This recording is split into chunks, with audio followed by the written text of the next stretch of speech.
बिस्मिल्लाहिर्रहमानिर्रहीम अस्सलाम वालेकुम। आई एम ख्वाजा मोहसिन इनाम। स्टूडेंट्स, इस लेक्चर में हम एक्सरसाइज 6.7 के बेसिक कंसेप्ट्स और उनके रेलेवेंट प्रॉब्लम्स डिस्कस करेंगे। Let's start. Students, our first concept is geometric mean.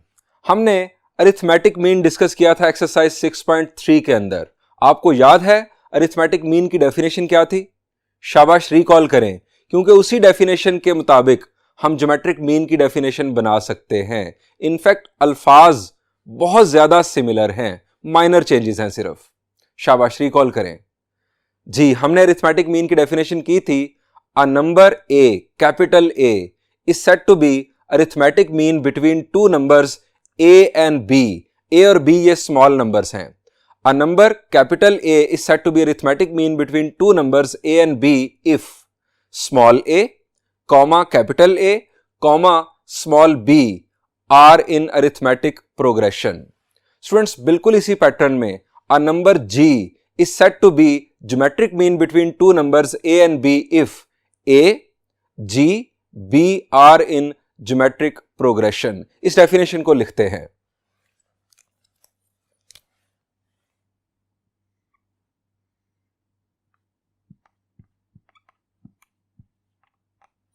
A number G is said to be geometric mean between two numbers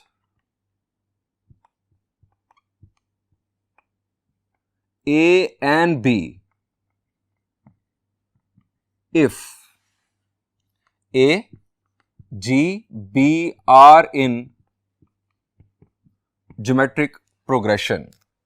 students, आसान अल्फाज में कभी भी अगर तीन टर्म्स ज्योमेट्रिक प्रोग्रेशन में हो, तीन नंबर ज्योमेट्रिक प्रोग्रेशन में हो, तो जो बीच वाला नंबर होगा वो साइडों वाले दो नंबर्स का ज्योमेट्रिक मीन कहलाएगा। कोई भी ज्योमेट्रिक सीक्वेंस हो, फर्ज करें मैं आपके सामने ज्योमेट्रिक सीक्वेंस लिखता हूं 2, 6, 18, 54 and so on so fourth. Students, यहां पर ये दो जो नंबर्स हैं इनका ज्योमेट्रिक मीन है 6, क्योंकि 2, 6 और 18 ये तीनों ज्योमेट्रिक प्रोग्रेशन में हैं। अगर हम ये तीन नंबर दो नंबर्स कंसीडर करें 6 और 54, तो 18 जो है 6 और 54 का ज्योमेट्रिक मीन कहलाएगा। सवाल यह है कि अगर आपको दो नंबर्स गिवन हो तो ज्योमेट्रिक मीन फाइंड आउट कैसे किया जाता है? स्टूडेंट्स, ए, जी और बी अगर ज्योमेट्रिक प्रोग्रेशन में है तो खास बात यह होगी कि बी और जी में जो रेशो है वही रेशो जी और ए में होगी, क्योंकि ज्योमेट्रिक प्रोग्रेशन में है रेशो कॉमन होगी। सो हम ये कह सकते हैं if R is common ratio of GP, then R is equal to अगली टर्म डिवाइडेड बाय पिछली term, B divided bye G या G डिवाइडेड बाय A, ये होगी इसकी कॉमन रेशो। अब अगर हम इसको सिंप्लीफाई कर लें, B over G is equal to G over A को, तो क्रॉस मल्टीप्लीकेशन से यहां से हमें मिल रहा है G square is equal to A into B। अब G की वैल्यू अगर हमने फाइंड आउट करनी है तो स्टूडेंट्स क्या करेंगे? G पर स्क्वायर है तो हम स्क्वायर रूट अप्लाई कर देंगे। G is equal to plus minus product of A into A B ऊपर square root. Students, geometric mean find out करने का ये हमारे पास एक जनरल फार्मूला आ गया। अगर हमें दो नंबर्स गिवन हो तो हम उनका ज्योमेट्रिक मीन फाइंड आउट कर सकते हैं। अब जरा अपनी एग्जांपल को देखते हैं। स्टूडेंट्स, 2 और 18 टूज आर, अगर हम A की वैल्यू कंसिडर कर लें 2 और B की वैल्यू कंसिडर कर लें 18, ये अगर A है और ये अगर B है, 2 18s आर 36 का स्क्वायर रूट 6। अब आप सोच रहे होंगे कि -6 नहीं आया, तो स्टूडेंट्स -6 भी आप कंसिडर कर सकते हैं, कोई मसला नहीं। मैं आपको एग्जांपल के जरिए इसको मजीद एक्सप्लेन करके देता हूं।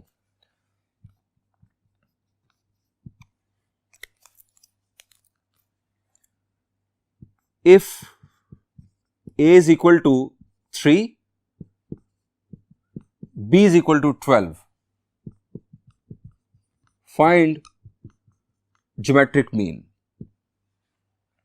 a की वैल्यू 3, b की वैल्यू 12, हमें ज्योमेट्रिक मीन फाइंड आउट करना है। तो geometric mean is equal to plus minus 3 into 12। 12 3 are 36, 36 का स्क्वायर रूट हमारे पास होगा 6, तो प्लस माइनस 6 हमारे पास आंसर हासिल हुआ। यानी 3 और 12 के दो ज्योमेट्रिक मीन्स हैं, एक पॉजिटिव दैट इज 6 और एक नेगेटिव दैट इज -6। अब ये ज्योमेट्रिक मीन हम इनके दरमियान में लिखते हैं। पहले हम लिखेंगे 3 और देन 6 और फिर 12, और दूसरा हमारे पास है 3 -6 और 12। स्टूडेंट्स, दो नंबर का ज्योमेट्रिक मीन हमने दरमियान में लिखा। मेरा सवाल यह है कि क्या ये तीन नंबर ज्योमेट्रिक प्रोग्रेशन में हैं? शाबाश, चेक करें। 12 divided by 6 answer is 2, 6 divided by 3 answer is again 2, यानी रेशियो कॉमन है। 3 2 आर 6, 6 2 आर 12, ये तीन नंबर्स ज्योमेट्रिक प्रोग्रेशन में है। स्टूडेंट, यहां पर 12 divided by -6 is -2, -6 divided by 3 is again -2, ये तीन नंबर्स भी ज्योमेट्रिक प्रोग्रेशन में हैं। यानी आप याद रखें, हमेशा याद रखें, जब भी आप दो नंबर्स का ज्योमेट्रिक मीन उन दोनों के दरमियान में लिखेंगे तो वो तीनों नंबर्स ज्योमेट्रिक प्रोग्रेशन में होंगे। या आप ये भी कह सकते हैं कि जब भी तीन नंबर्स ज्योमेट्रिक प्रोग्रेशन में होंगे तो जो बीच वाला नंबर होगा वो साइड वाले दोनों नंबर्स का ज्योमेट्रिक मीन कहलाएगा। स्टूडेंट्स, इसी बात को अगर हम जनरली लिखें कि तीन टर्म्स अगर हम कंसीडर कर लें ज्योमेट्रिक प्रोग्रेशन में, कंसेक्टिव टर्म्स अगर हम कंसीडर कर लें तो ज्योमेट्रिक मीन की डेफिनेशन क्या होगी, जनरली देखते हैं। If in general, if an -1, an plus 1 are three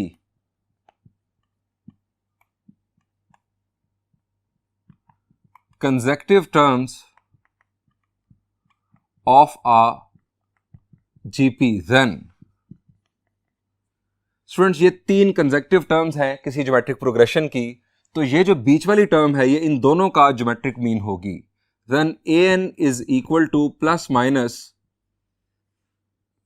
square root of an minus 1 into an plus 1, और इस जनरल फार्मूला के लिए n की value should be greater than 1।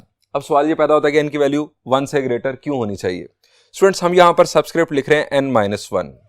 अगर n की वैल्यू 1 हो गई तो 1 - 1 विल बी 0, और a0 ये सीक्वेंस में हम टर्म कंसीडर नहीं करते। हम जो फर्स्ट टर्म है उसको a1 लिखते हैं, 0th टर्म हम कंसीडर नहीं करते। सो n की जो कम से कम वैल्यू है वो 2 होगी। अगर हम n की वैल्यू को 2 कंसीडर करेंगे तो ये बन जाएगा a1 और ये बन जाएगा a3। a1 और a3 का ज्योमेट्रिक मीन होगा a2। अगर हम n की वैल्यू 3 कंसीडर करेंगे तो ये बन जाएगा 2 और ये बन जाएगा 4। a2 और a4 का ज्योमेट्रिक मीन होगा a3 and so on so fourth. अब स्टूडेंट्स, हम एक और एग्जांपल लेते हैं जिसकी मदद से हम देखेंगे कि हम किस तरह से दो नंबर्स के दरमियान ज्योमेट्रिक मीन्स इंसर्ट करते हैं। एक और एग्जांपल, एक नंबर हम ले रहे हैं 3 और दूसरा नंबर 243।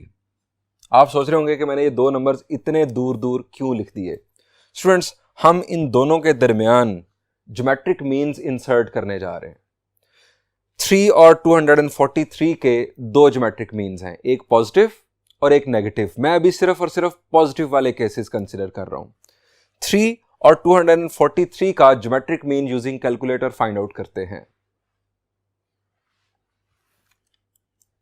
3 मल्टीप्लाइड विथ 243, प्रोडक्ट है 729, इसका लेते हैं स्क्वायर रूट, आंसर इज 27।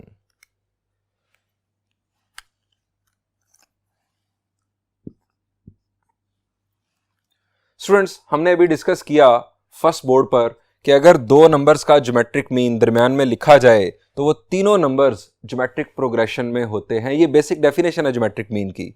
तो क्या ये तीन नंबर्स ज्योमेट्रिक प्रोग्रेशन में हैं? शाबाश देखें, 3 9s are 27 and 27 9s are 243, यानी 9 इस ज्योमेट्रिक मीन की, इस ज्योमेट्रिक प्रोग्रेशन की इनफैक्ट कॉमन रेशो है। अब स्टूडेंट्स 27 और 3 का ज्योमेट्रिक मीन फाइंड आउट करते हैं। 27 3s are 81, 81 का पॉजिटिव स्क्वायर रूट क्या होगा जी? It will be 9। और 27 और 243 का अगर आप ज्योमेट्रिक मीन फाइंड आउट करेंगे तो इट विल बी 81। स्टूडेंट्स हमने जब एक ज्योमेट्रिक मीन इंसर्ट किया था तो वो ज्योमेट्रिक प्रोग्रेशन था और उसकी कॉमन रेशियो थी 9। अब हमारे पास दो ज्योमेट्रिक मीन्स हमने फर्दर इंसर्ट कर दिए। अब ये अगेन एक ज्योमेट्रिक प्रोग्रेशन है और इसकी कॉमन रेशियो है 3। 3 3s are 9, 9 3s are 27, 27 3s are 81 and 81 3s are 243। Students हम फर्दर ज्योमेट्रिक मीन्स इंसर्ट कर सकते हैं यहां पर। इन नंबर्स के ज्योमेट्रिक मीन्स हम इनके दरमियान में लिख देंगे तो हमें एक नया ज्योमेट्रिक प्रोग्रेशन हासिल होगा। स्टूडेंट्स हम ये सिलसिला कंटिन्यूसली जारी रख सकते हैं। और कितने ज्योमेट्रिक मीन्स हम इंसर्ट कर सकते हैं? तो स्टूडेंट्स सुन लें और याद रखें, there can be an infinite number of geometric means between two numbers. We can write, हम इसे लिख सकते हैं नोट के तौर पर,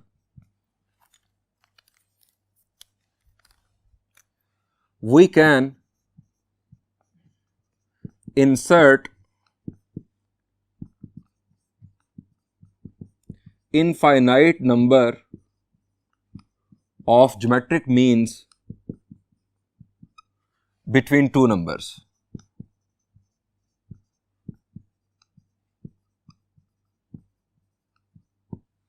और एक दूसरी बात,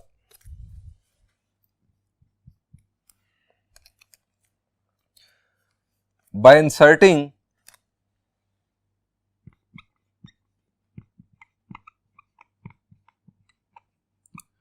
geometric means we get a geometric progression। जब भी हम दो नंबर्स के दरमियान उनका ज्योमेट्रिक मीन लिखेंगे तो हमें ज्योमेट्रिक प्रोग्रेशन हासिल होगा। स्टूडेंट्स ये हमने बेसिक जो है वो कंसेप्ट्स डिस्कस किए अबाउट ज्योमेट्रिक मीन। आइए अब कुछ प्रॉब्लम सॉल्व करते हैं एक्सरसाइज 6.7 के। Students this is problem number 1 of exercise 6.7। हमें यहां पर इन दो नंबर्स का ज्योमेट्रिक मीन फाइंड आउट करना है। स्टूडेंट्स ये ए है, ये बी है और जो ज्योमेट्रिक मीन है उसे हम कैपिटल जी लेट कर लेते हैं। Late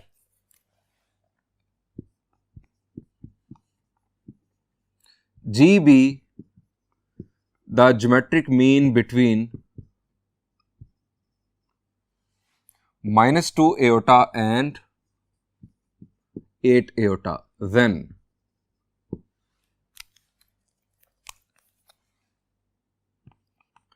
G is equal to plus minus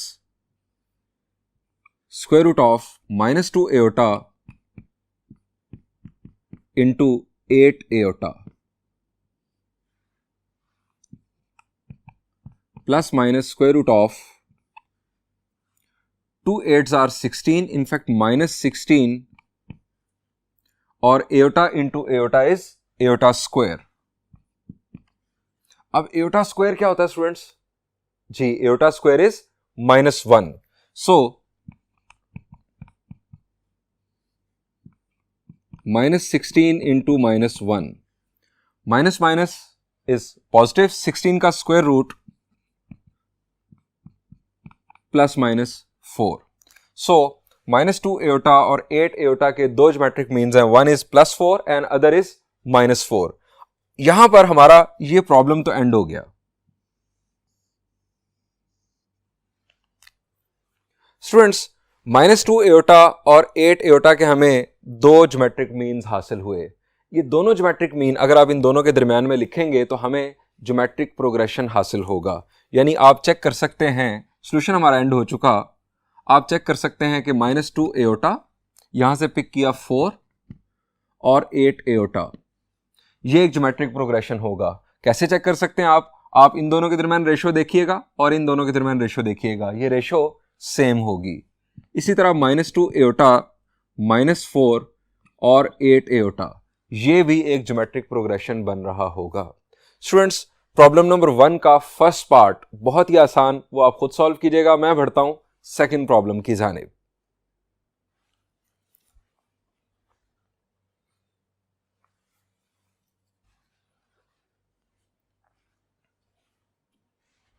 Students, this is second problem of exercise 6.7. Statement is, insert two geometric means between 2 and 16. मैं आपके लिए सेकंड पार्ट सॉल्व करने जा रहा हूं। फर्स्ट पार्ट भी सिमिलर है, सिर्फ नंबर्स डिफरेंट हैं। वहां पर भी दो ज्योमेट्रिक मीन्स ही इंसर्ट करने हैं। अगर आपने ये सोल्यूशन समझ लिया तो फर्स्ट पार्ट आप होमवर्क में बआसानी कर लेंगे। स्टूडेंट्स, हमें 2 और 16 के दरमियान दो ज्योमेट्रिक मीन्स इंसर्ट करने हैं। हम उन दो ज्योमेट्रिक मीन्स को लेट कर लेते हैं, एक को G1 और दूसरे को G2। सो हम लिखेंगे late G1 and G2 be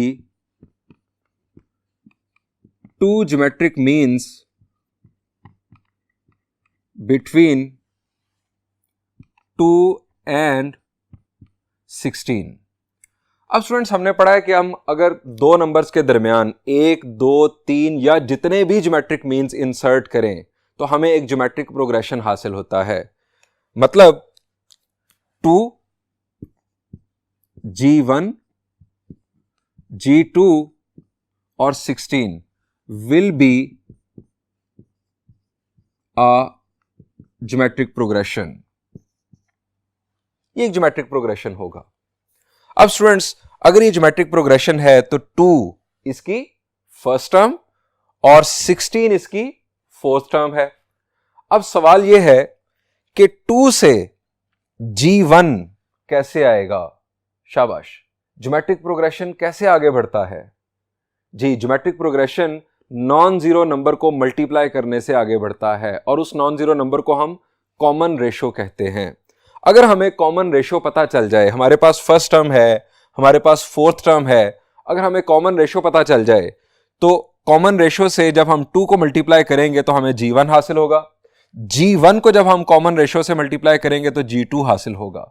यानी G1 और G2 मालूम करने के लिए हमें कॉमन रेशो की जरूरत है। कॉमन रेशो मालूम करने के लिए हमारे पास फर्स्ट टर्म मौजूद है, हमारे पास फोर्थ टर्म मौजूद है।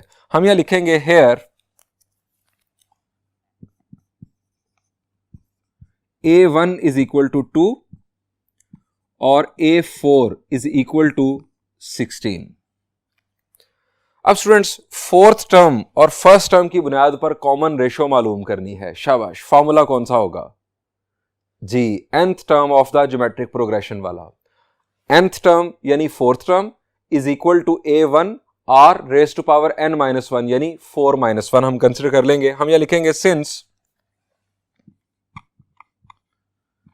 an is equal to A1 R raised to power n-1। an की जगह पर आ जाएगा A4 यानी 16। हम यहां कर लेते हैं A4 A1 R raised to power 4-1। इसमें वैल्यूज पुट करते हैं। A4 की वैल्यू 16, A1 की value 2 into R raise to power 4-1। Students, 4-1 is 3। 16 को 2 डिवाइड करेगा तो ये आ जाएगा 8, तो ये आ जाएगा R³ इज इक्वल टू 8।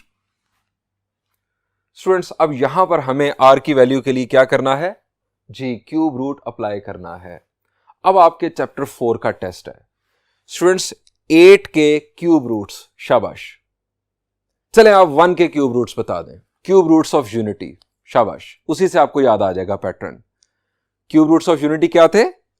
जी, 1 के क्यूब रूट्स थे 1 ओमेगा और ओमेगा स्क्वायर, एक रियल और 2 कॉम्प्लेक्स। अब इसी पैटर्न पर जरा रिकॉल करें 8 के क्यूब रूट्स। जी, अगर आपको याद हो तो वहां पैटर्न बताया गया था 2 2 ओमेगा और 2 ओमेगा स्क्वायर। अगर होता -8 तो आते -2 ओमेगा स्क्वायर। तो स्टूडेंट्स ये हमारे पास 8 के क्यूब रूट्स, तो आर की वैल्यूज हमारे पास आ गई 3, एक 2 omega, where omega and omega square are complex cube roots of unity. Omega और ओमेगा स्क्वायर की वैल्यूज आपको चैप्टर 4 से याद होंगी। ओमेगा की वैल्यू अगर -1 plus square root of 3 iota by 2 होगी तो omega square -1 minus square root of 3 iota by 2 होगी, और ये वैल्यूज इंटरचेंजेबल थी, ये आपको वहां पर बताया गया था। अब स्टूडेंट्स आर की हमारे पास आ गई 3 वैल्यूज। अब आर की 3 वैल्यूज की बेस पर G1 और G2 की डिफरेंट वैल्यूज होंगी। सो हम यहां पर हेडिंग देंगे for R is equal to 2। Students ये हमने बनाया था ज्योमेट्रिक प्रोग्रेशन। 2 से G1 कैसे आएगा? R मल्टीप्लाई करने से। सो 2 के साथ अगर हम R मल्टीप्लाई करेंगे तो G1, और G1 के साथ R मल्टीप्लाई करेंगे तो G2 हमें हासिल होगा। हम यहां लिखेंगे G1 is equal to 2 into 2 AR। तो ये स्टूडेंट्स हमें हासिल हुआ 2 2 जार 4। G2 is equal to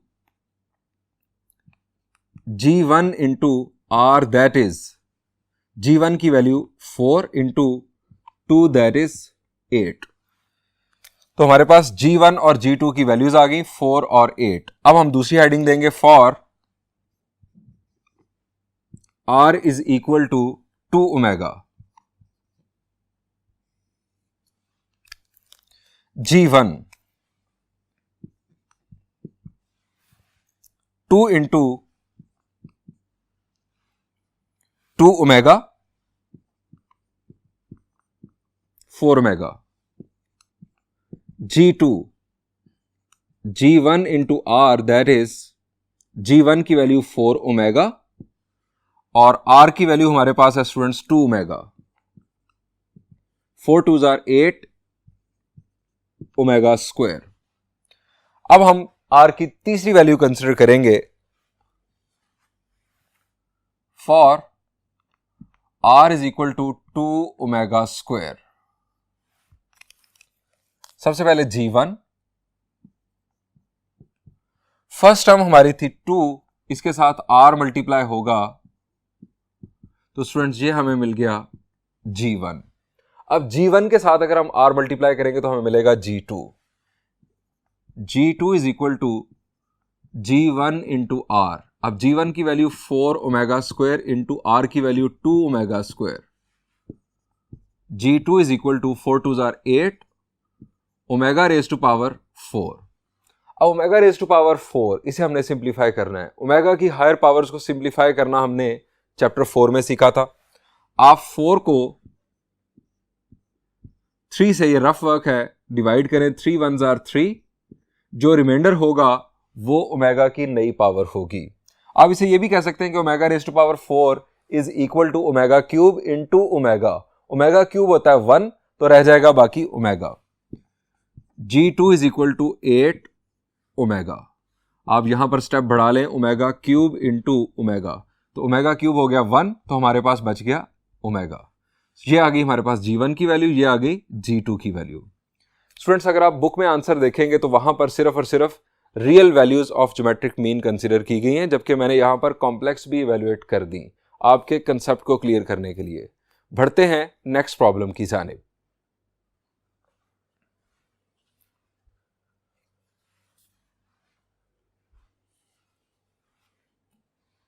students this is problem number 3, second part. हमें यहां पर 2 और 32 के दरमियान 3 ज्योमेट्रिक मीन्स इंसर्ट करने हैं। स्टूडेंट्स बिल्कुल वही पैटर्न जो हमने सेकंड प्रॉब्लम के सेकंड पार्ट के लिए देखा, कोई चेंज नहीं। हम यहां लेट कर लेंगे 3 ज्योमेट्रिक मीन्स को G1, G2 और G3। Let G1, G2 and G3 be three geometric means between 2 and 32, then अगर ये तीन ज्योमेट्रिक मीन्स 2 और 32 के दरमियान में लिखे जाएंगे तो हमें हासिल होगा एक geometric progression 2 G1, G2, G3, 32 will be a GP. अब यहां पर 2 जो है ये फर्स्ट टर्म और 32 क्या बन रही है जी 32 बन रही है fifth term. Here A1 is equal to 2, A5 is equal to 32. अब R हमें मालूम कर रहा है क्योंकि R जब 2 से मल्टीप्लाई होगा तो हमें G1 हासिल होगा, जब G1 से मल्टीप्लाई होगा तो G2 and so on. Since AN is equal to A1 R raised to power n minus 1, हमारे पास है A5 और A1. सो हम यहां पुट करेंगे A5 यानी n की जगह पर 5, A1 R 5 minus 1. Values put करते हैं A5 और A1 की. A5 की वैल्यू हमारे पास 32, A1 की value 2, R raised to power 5 minus 1 is 4. हमें R की वैल्यू कैलकुलेट करनी है. R raised to power 4 is equal to 32 divided by 2 will be 16. क्या करें? 16 का फोर्थ रूट हमें चाहिए. 16 का फोर्थ रूट क्या 1 होगा? The answer is no. अब स्टूडेंट जरा रिकॉल करें फोर्थ रूट्स ऑफ यूनिटी. शाबाश जी. फोर्थ रूट्स ऑफ यूनिटी क्या थे? 1 -1 एओटा माइनस एओटा, ये थे 1 के फोर्थ रूट्स. स्टूडेंट 16 का फोर्थ रूट कोई एक ही बता दें. जी आंसर इज 2. तो 2 -2 2 एओटा और -2 एओटा. स्टूडेंट्स ये 4 नंबर्स हैं जिनकी पावर 4 ली जाए तो आंसर 16 आएगा. आप चेक कर सकते हैं. स्टूडेंट्स एक और रास्ता भी है सोचने का. यहां पर आप स्क्वायर रूट अप्लाई कर दें. स्क्वायर रूट अप्लाई करने से हमें हासिल होगा R square is equal to +-4. Got it. अब यहां से दो केसेस बना लें.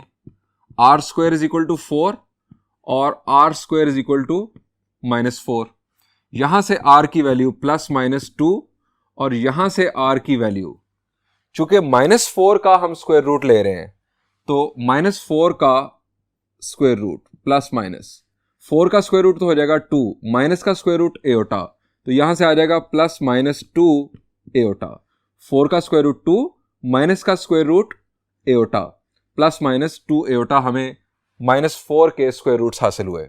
तो स्टूडेंट्स आर की हमारे पास आ गई 4 वैल्यूज. एक सोचने का अंदाज ये था और दूसरा ये अंदाज है. दोनों दुरुस्त है. अब हम बारी बारी तमाम वैल्यूज को कंसिडर करेंगे. सबसे पहले हम पॉजिटिव वैल्यू लेते हैं for R is equal to 2. हमें स्टूडेंट्स मालूम करना है G1. G1 कैसे आएगा?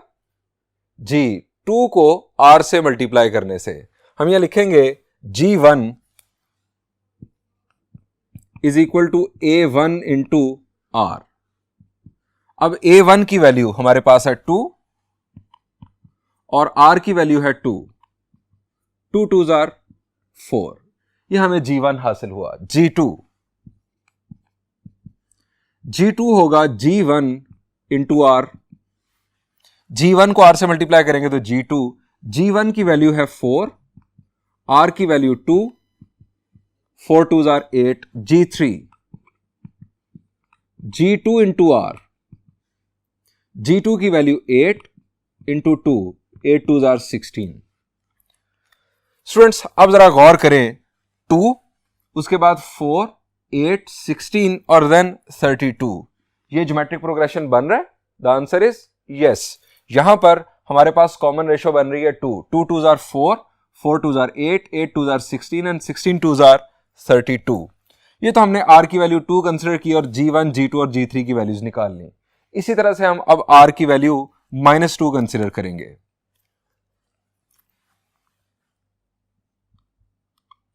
For r is equal to -2, g1 is equal to a1 into r। a1 की वैल्यू है 2, r की वैल्यू -2, पहला answer -4। g2 is equal to g1 into r। g1 की वैल्यू -4, r की value -2, answer is 8। g3 g2r, g2 की value 8 और r की value -2, answer is -16। अब r की value +2 iota, g1 a1r। a1 की वैल्यू हमारे पास 2 इंटू r की value 2 aorta, 2 2s are 4, aorta 7 वैसे ही आ गया। g2 g1r, sorry it is r, 4 aorta into 2 aorta, 4 2s are 8, aorta square will be -1, सो ये minus आ गया। g3 g2 into r, g2 की value -8 और r की value 2 aorta, तो 2 8s are 16, -16 aorta. ये r की वैल्यू आ गई 2 एओटा। अब r की वैल्यू -2 एओटा कंसिडर करते हैं। For r is equal to -2 iota, g1 a1r। a1 की वैल्यू थी 2, r की वैल्यू हमारे पास आ गई -2 aorta, -4 aorta. g2 g1 into r, g1 की वैल्यू -4 एओटा और r की वैल्यू -2 एओटा। माइनस माइनस तो हो जाएगा प्लस, लेकिन एओटा स्क्वायर से दोबारा आ जाएगा माइनस, तो हमारे पास आंसर -8। g3 g2r, g2 की वैल्यू -8, r की value -2 aorta, minus minus plus, 8 2s are 16 aorta. Students, हमने चारों केसेस में g1, g2 और g3 की वैल्यूज फाइंड आउट कर ली। इसका जो फर्स्ट पार्ट है वो आप बासानी खुद होमवर्क में कर सकते हैं। बढ़ते हैं प्रॉब्लम नंबर 4 की जानिब।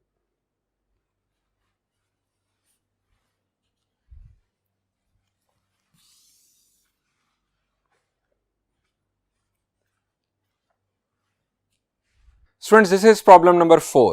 Statement is, insert 4 real geometric means between 3 and 96. हमें 3 और 96 के दरमियान 4 रियल ज्योमेट्रिक मीन्स इंसर्ट करने हैं। हमें वाज़े तौर पर बता दिया गया है कि यहां पर सिर्फ और सिर्फ रियल ज्योमेट्रिक मीन्स चाहिए। स्टूडेंट्स, हम 4 ज्योमेट्रिक मीन्स लेट कर लेते हैं g1, g2, g3 and g4। Late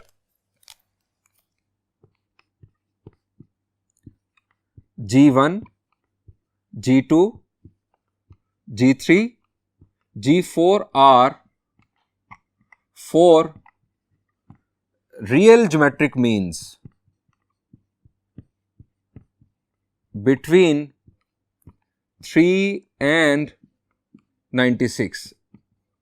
Then 3, g1, g2, g3, g4, 96 will be a geometric progression. ये बात पहले भी हो चुकी। अब 3 जो है वो है फर्स्ट टर्म और 96 कितनी टर्म? जी 1 2 3 4 5 6, 96 है 6 term. Here A1 is equal to 3, A6 is equal to 96। अब हमें R फाइंड आउट करना है। R का फायदा क्या होगा? हम 3 से R को मल्टीप्लाई करेंगे, हमें मिलेगा G1, G1 को R से मल्टीप्लाई करेंगे G2 एंड सो ऑन, ये चलता चला जाएगा।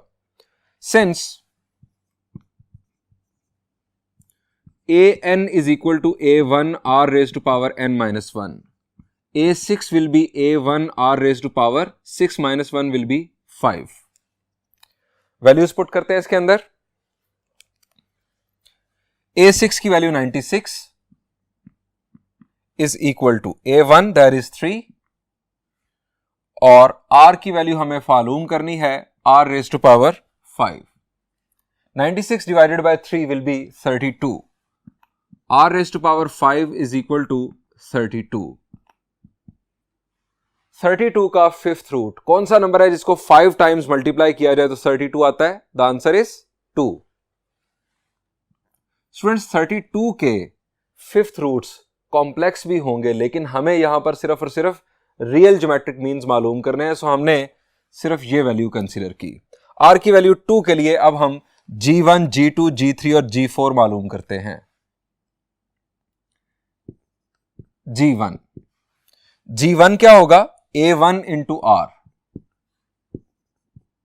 a1 की वैल्यू है स्टूडेंट्स हमारे पास 3 और r की वैल्यू है हमारे पास 2. सो 3 2s are 6. ये आ गई g1 की value. g1 into r. g1 की वैल्यू 6, r की value 2, 6 2s are 12. g2 into r. 12 into 2 that is 24. g3 into r. 24 into 2 that is 48. Students हमारे पास g1, g2, g3 और g4 की वैल्यूज आ चुकी. यहां पर इस प्रॉब्लम का सॉल्यूशन एंड हुआ. स्टूडेंट्स हमने अभी तक different numbers of geometric means दो नंबर्स के दरमियान इंसर्ट करना सीखे. अब हम जनरलाइज करेंगे कि दो नंबर्स के दरमियान हम n अरिथमेटिक मीन्स किस तरह इंसर्ट करते हैं. आइए डिस्कस करते हैं.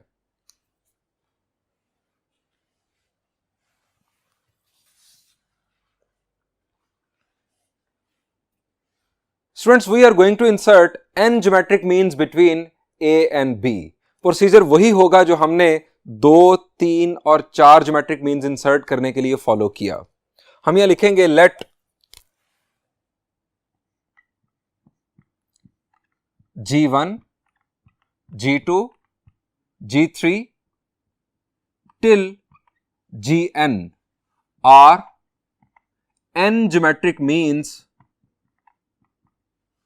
between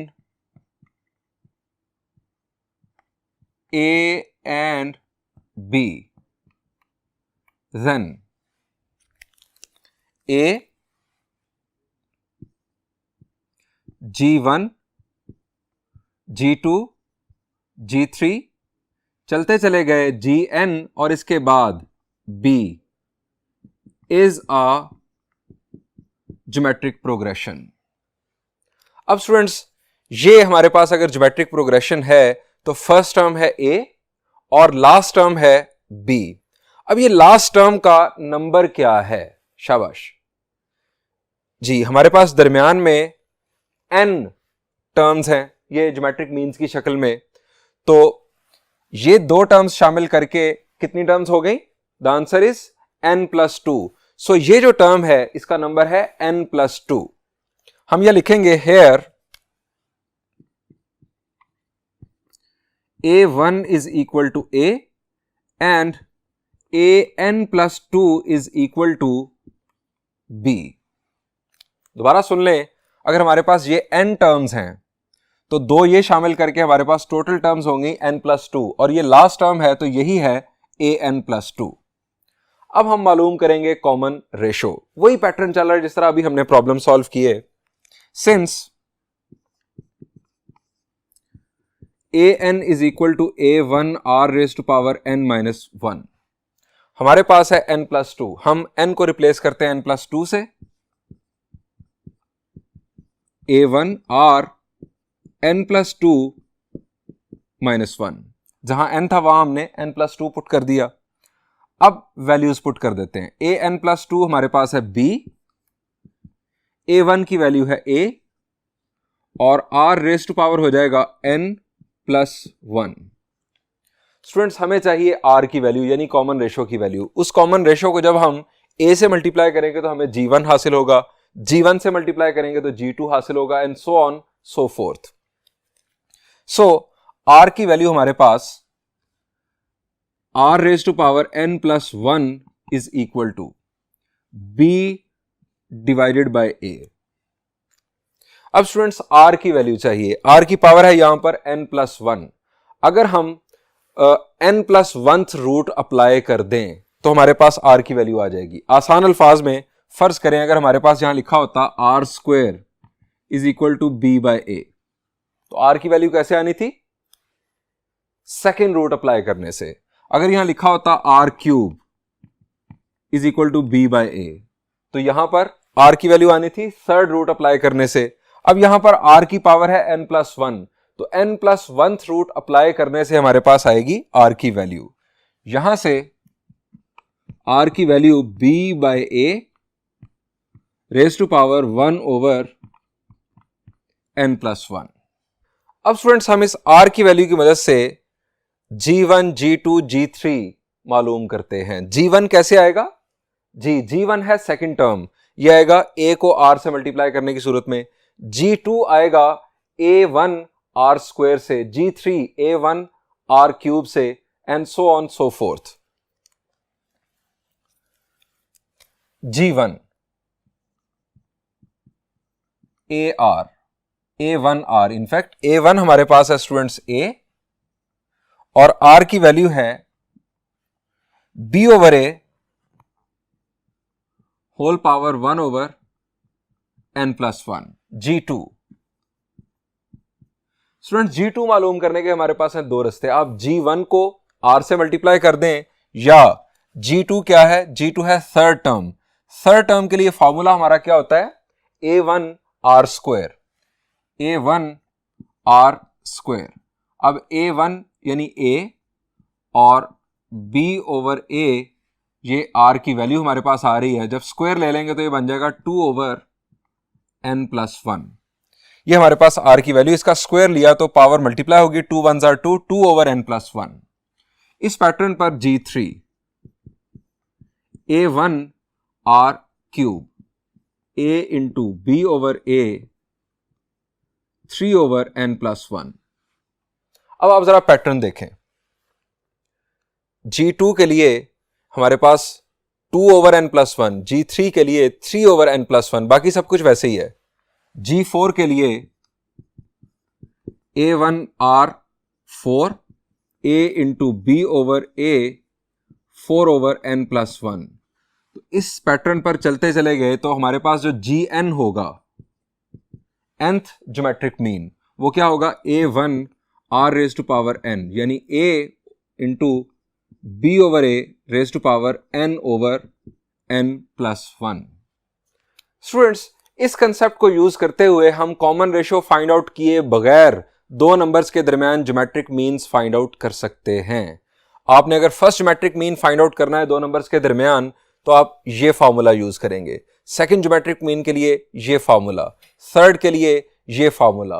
और आप अगर इन जर्नल याद रखना चाहें, आपने n ज्योमेट्रिक मीन्स में से कोई भी ज्योमेट्रिक मीन मालूम करना है, डायरेक्ट आप कह लें कि आपने mth ज्योमेट्रिक मीन मालूम करना है, तो आपका जनरली फॉर्मूला होगा Gm is equal to A into B over A raise to power m over n plus 1, where m is less than और इक्वल टू n। अब ये m की वैल्यू, अगर आपने फर्स्ट ज्योमेट्रिक मीन मालूम करना है तो m की वैल्यू 1 हो जाएगी। अब first geometric mean out of how many geometric means? 10, 20, 25, 30 जो भी होगा n की वो वैल्यू होगी। अगर आपने सेकंड ज्योमेट्रिक मीन मालूम करना है तो m की वैल्यू 2 हो जाएगी। m जो है ये उस ज्योमेट्रिक मीन का खास नंबर है और n total number of geometric means होंगे। m की वैल्यू लेस देन और इक्वल टू n से मुराद ये है कि आपने जब आखिरी ज्योमेट्रिक मीन मालूम करना है, मिसाल के तौर पर दो नंबर्स के दरमियान अगर 10 ज्योमेट्रिक मीन्स इंसर्ट करने हैं तो 10वां ज्योमेट्रिक मीन जब आप मालूम करेंगे तो उस वक्त m और n बराबर हो चुके होंगे। इससे पहले m लाजमन n से लेस रहेगा। स्टूडेंट्स, इसका यूज मैं आपको एक प्रॉब्लम में करके दिखाता हूं। यह प्रॉब्लम अभी हमने सॉल्व किया, that was problem number 4 of exercise 6.7। Problem है insert 4 geometric means between 3 and 96। हमें 3 और 96 के दरमियान 4 ज्योमेट्रिक मीन्स इंसर्ट करने हैं और हमें रियल ज्योमेट्रिक मीन्स इंसर्ट करने के लिए कहा गया था। स्टूडेंट्स, G1 हमारा फॉर्मूला है A into B over A 1 over n plus 1। जो यहां पर होगा नंबर वही यहां पर होगा। अगर यहां पर G2 होगा तो यहां पर 2 होगा। हमने जनरल फॉर्मूला बनाया GM, M और M यहां पर सेम, यहां 3 तो यहां पर भी 3, यहां 4, यहां पर 4। अब स्टूडेंट G1 हमें मालूम करना है। A की वैल्यू हमारे पास है 3, B की वैल्यू 96 और N की वैल्यू है 4। वैल्यूज पुट करते हैं। 3 into 96 by 3 1 over n plus 1 that is 4 plus 1। इसे स्टूडेंट सॉल्व कर लें। G1 3 into 96 divided by 3 is 32। 32 का फिफ्थ रूट, 32 का fifth root that is 2। 2 3s are 6। G1 की वैल्यू आ गई 6। इस तरह से अब जब G2 की वैल्यू मालूम करेंगे तो A into B over A raise to power 2 over n plus 1। Values put की 3 इंटू 96 बाय 3 2 ओवर 4 प्लस 1। तो स्टूडेंट्स यहां पर 3 96 डिवाइडेड बाय 3 इज अगेन 32, पहले भी बात हो चुकी, 2 बाय 5। 32 का फिफ्थ रूट इज 2, 2 का स्क्वायर 4, 4 3s आर 12। G2 की वैल्यू आ गई 12। स्टूडेंट्स, इस कंसेप्ट को यूज करते हुए आप डायरेक्ट कोई सर्टन ज्योमेट्रिक मीन मालूम कर सकते हैं। फर्ज करें आपको direct fourth geometric mean he चाहिए दो नंबर्स के दरमियान, तो आप वो मालूम कर लें। G4 is equal to A into B over A 4 over n plus 1। 3 into 96 by 3 4 over 4 plus 1। चार ज्योमेट्रिक मीन्स में से हमें चौथा ही चाहिए। 3 into 32 raise to power 4 by 4 plus 1। Fifth root of 32 will be 2, 2 raise to power 4 is 16, 16 3s are 48। Students, इस concept को use करते हुए हम दो नंबर्स के दरमियान कॉमन रेशियो फाइंड आउट किए बगैर ज्योमेट्रिक मीन्स इंसर्ट कर सकते हैं। स्टूडेंट्स, आइए एक और कंसेप्ट डिस्कस करते हैं। उस कंसेप्ट के लिए हमें n ज्योमेट्रिक मीन्स के प्रोडक्ट की जरूरत है। हमने मालूम किए n geometric means last board पर। आइए देखते हैं। स्टूडेंट्स, ये हमारे पास G1, ये G2, ये G3, G4 टिल Gn। हम मालूम करने जा रहे हैं इनका प्रोडक्ट। अब जब हम इनका प्रोडक्ट करेंगे तो ये तमाम वैल्यूज का प्रोडक्ट होगा। अब हर वैल्यू में हमारे पास है A। ये कितनी बेसिकली टर्म्स हैं? The answer is n। तो A ये हमारे पास आंसर क्या आ जाएगा? जी, हमारे पास आंसर आ जाएगा A raise to power n। इन तमाम ज्योमेट्रिक मीन्स का product A raise to power n into, अब ये बेसिस भी तमाम सेम है तो ये आ गया B over A। Powers add होंगी। अब पावर्स में अगर आप देखें डिनोमिनेटर सेम है, यानी एलसीएम आपका सेम आ जाएगा, न्यूमिनेटर्स ऐड हो जाएंगे। अब न्यूमिनेटर में है 1 2 3 4 5 टिल n, तो यहां पर हमारे पास होगा 1 प्लस 2 प्लस 3 प्लस चलते चले गए till n divided bye n plus 1। Students, ये होगा इन n ज्योमेट्रिक मीन्स का प्रोडक्ट। अब हम इस प्रोडक्ट का क्या करेंगे? आइए खाली जगह पर जाकर इसे फर्दर प्रोसेस करते हैं।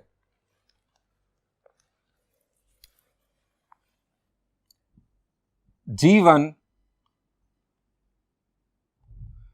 Into G2 into G3 till Gn is equal to, हमने मालूम किया A raise to power n into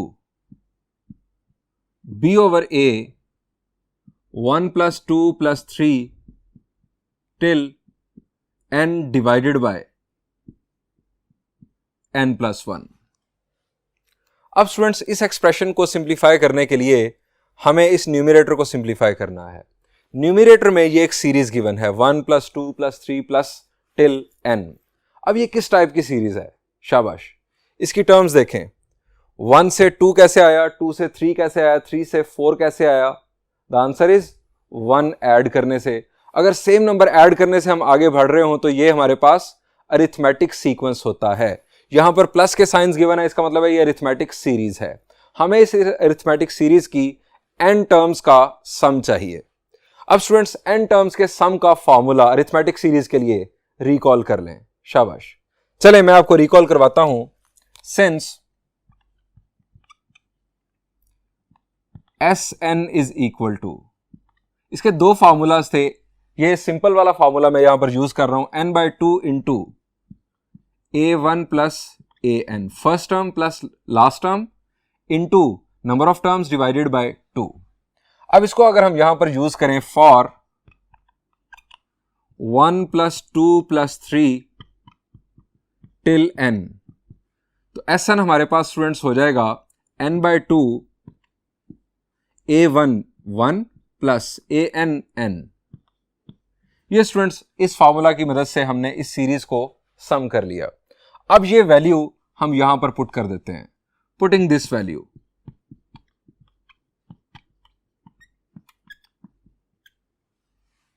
G1 into G2 into G3 till Gn is equal to a⁻n b/a। Denominator में स्टूडेंट्स हमारे पास n+1, ये n+1। इस series का सम हमने मालूम किया n/2 इंटू 1 + n। अब क्या होगा जी, ये n+1 इस n+1 से कैंसिल, b/a की पावर आ गई हमारे पास n/2, यानी this is our next step, a⁻n b/a⁻n/2। अब ये n/2 पावर b के लिए भी है, ये पावर a के लिए भी है। बेसिस सेम होंगी तो पावर्स, यहां पर पावर n, ये n/2 पावर n में से जाके सब्ट्रैक्ट हो जाएगी। हमारा आंसर होगा a⁻n/2 इंटू b⁻n/2। a के ऊपर पावर दोबारा सुन लें, a के ऊपर पावर n/2 n में से सब्ट्रैक्ट होगी, n - n/2, it will be n/2। ये स्टूडेंट्स हमारे पास रिजल्ट हासिल हुआ। अब हम इस रिजल्ट को फर्दर किस तरह से लिख सकते हैं? दोबारा से हम लिख लें G1 into G2 into G3 till Gn is equal to, students हम इसे लिख सकते हैं, ये 1/2 और 1/2 इन दोनों को मिलाकर हम लिख लें स्क्वायर रूट, और होल पावर हमारे पास हो जाएगी n। दुरुस्त समझ गए आप? पावर 1/2 दोनों पर थी, हमने उसको बना दिया स्क्वायर रूट प्रोडक्ट करके, और पावर n को हमने यहां लिख दिया। अब स्टूडेंट्स हमें इस पावर n को कैंसिल करना है। क्यों? क्योंकि ये हमारे पास a और b का ब्रैकेट के अंदर बन रहा है ज्योमेट्रिक मीन। हमें इस पावर n को कैंसिल करना है। पावर n को कैंसिल करने के लिए हम अप्लाई करेंगे जी nth रूट। अगर स्क्वायर कैंसिल करना हो तो स्क्वायर रूट अप्लाई करते हैं, क्यूब कैंसिल करना हो तो क्यूब रूट अप्लाई करते हैं। पावर n को कैंसिल करना है तो हम nth रूट अप्लाई करेंगे। सो nth रूट अप्लाई करने से दोनों तरफ nth रूट अप्लाई किया,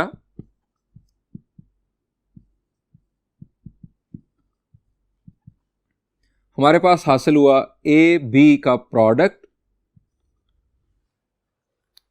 स्टूडेंट्स इस कंसेप्ट को जरा आसान अल्फाज में समझ लें। nth root of n geometric means between a and b is equal to the geometric mean of a and b। अभी भी आप समझ नहीं पाए तो मैं आपको एक एग्जाम्पल देता हूं, एक सिंपल एग्जाम्पल। आप फर्ज करें कि 2 और 32 दो नंबर्स हैं, a और b। इनके दरमियान हम 3 ज्योमेट्रिक मीन्स इंसर्ट करते हैं, 4, 8 और 16।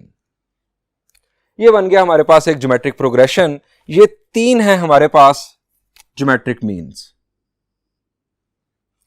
अब ये बुनियादी तौर पर कंसेप्ट क्या कह रहा है? ये कह रहा है कि nth root of n geometric mean, product of n geometric means between a and b is equal to the geometric mean of a and b। इन 3 ज्योमेट्रिक मीन्स का हम करते हैं प्रोडक्ट, 4 into 8 into 16, और हमें nth रूट ही apply करना है। यहां पर 3 ज्योमेट्रिक मीन्स है तो हम क्यूब रूट अप्लाई करेंगे। इसका आंसर क्या आना चाहिए? इसका आंसर आना चाहिए ज्योमेट्रिक मीन ऑफ 2 and 32 के इक्वल। जब आप स्टूडेंट्स इसको सॉल्व करेंगे और क्यूब रूट अप्लाई करेंगे तो आपके पास आंसर आएगा 8। अब 8 क्या है?